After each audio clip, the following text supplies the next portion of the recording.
So listen, 9/11 just happened. Obviously, we're recording this on the 13th, so a couple of days ago.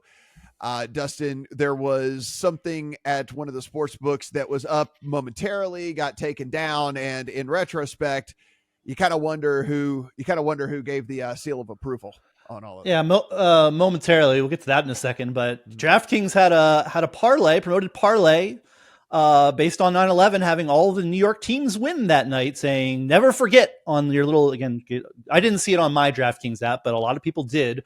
You could parlay the Mets, the Jets, and the Yankees all to win on 9/11 with never forget on it. I don't know, plus 600 some odds.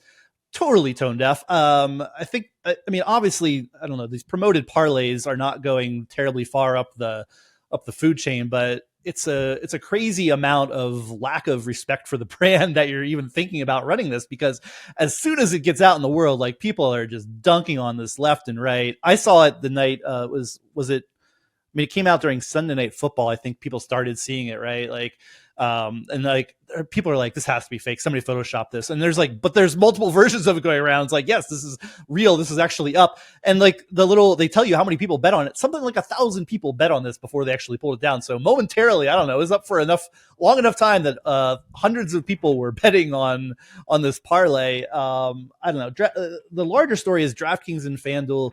They have the lead right now, but I'm just wild to me that they do things that are not respectful of their own brands. Like, this is like, again, I know this doesn't go up. I mean, it doesn't even, it's so far down the food chain that this decision probably got made, but like, why isn't it instilled in people down the org chart, saying, you got to think about the brand? Like, what are we gaining out of a parlay about 9/11? It's just such a bad look. And the fact that there's somebody in the company thing, man, great idea, let's do a parlay commemorating 9/11. Like, I don't know. And I'm also like, nobody should be selling anything around 9/11, really, right? Like, let alone a sports book.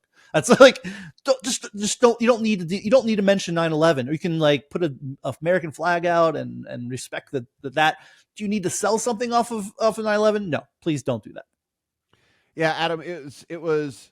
I agree with Dustin, the fact that, I mean, this was probably made by someone way down the line, like a lower level marketing person who thought that this was going to be a good marketing idea. Obviously, it was the exact opposite of a good marketing decision in all of this. But more than anything, it just comes down to, if there's any question whether you should hit submit on something, just about anything. And we've talked about this with Twitter accounts with these sports books and all these different things like that, like some of these tweets that they used to do. And all, like, if there's a question whether to hit submit or not, then the answer's probably already directly in front of you. Yeah, that's wholly accurate, guys. And I have to take you a little bit behind the curtain, because when this was pointed out to me late on Sunday night, my initial inclination was not to give it any more volume at Legal Sports Report. My initial inclination was to say, this is in very poor taste, but I also do not like getting into outrage porn. Right? Like, the idea of amplifying outrage for outrage's sake. There's so much of that out there, and if you think I'm not respecting 9/11 and saying that, please understand that I'm from New York. I was in the World Trade Center towers as a child. Like, I understand everything that goes with it. I also think it's worth keeping in mind here that what happened likely involves, and I'm not going to absolve them for doing this because they don't get absolution for this, but we are now 22 years past 9/11, and we are at the point where you likely have people who are working in some of these marketing positions and working in these jobs who either weren't alive or were very small children when this went on, and don't have the same connection, just inherently, just the same thing that we're talking about, where immediately in our heads we go, oh, no, you do not build a parlay and put never forget on it. You just don't do that. I think that you probably have to also keep in mind that we are now getting to the point in time where people might need to be reminded as to exactly what it was. Yeah, no, it's a very good point. I mean, I was with you. Like, I looked at it, I was kind of like, I mean, seriously, guys, but it wasn't like, everyone was screaming from a mountaintop that it was like the worst thing that ever happened in sports betting. And I guess I'm old enough to remember some of the things that these industries have done, like some of the things that have been done and have been said and whatever, where I'm kind of like, of all the things to be jumping up and down about, like, this is more of a, like, guys, what the hell are you doing? As opposed to like, oh my God, this is the worst thing that that ever happened. Dustin, one of the things though you and I did talk about a little bit, and you on your personal place where you get to go and rant did write about, there was a bet that was offered people thought over at FanDuel on Sunday Night Football, in which first touchdown. And that is a very common bet. And it is, if anyone plays fantasy football, when you draft a defense, you also are getting their special teams. It's like basically most places it is under the assumption that defense special teams is the position, right? Because there's not ever a separate special teams. There's always defense special teams.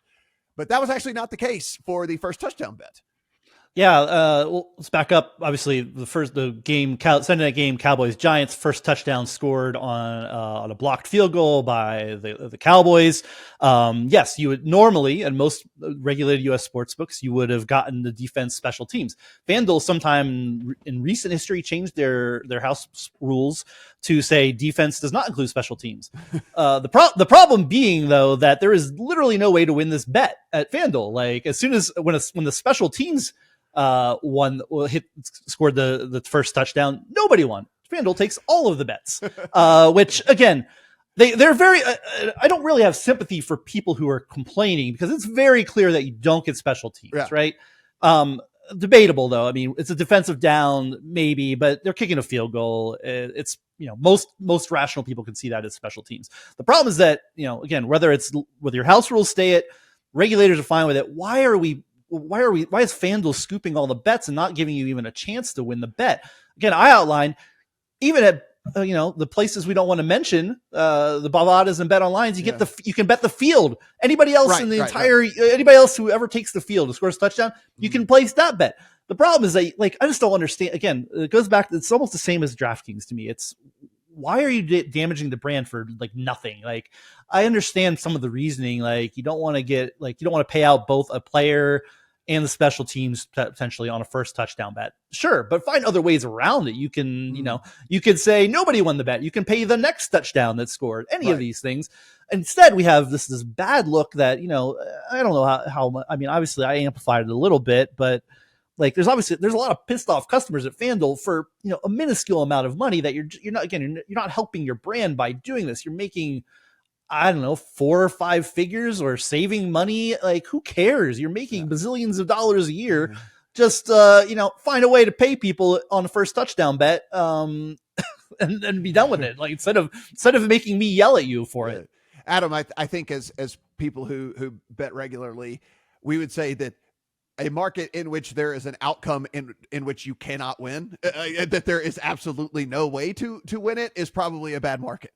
I think there's only one real solution to this market. And you could say that as a Giants fan, I'm being slightly biased here. I think we have to call off the play and redo it. I don't think we can keep the play. If there was clearly no way to win the bet on it, then the play was not valid. We need to go back. We need to restart the game. We need to give the Giants another opportunity at this field goal to not be down 7-0 immediately. It's only fair. I listen. Hey, I'll be with you.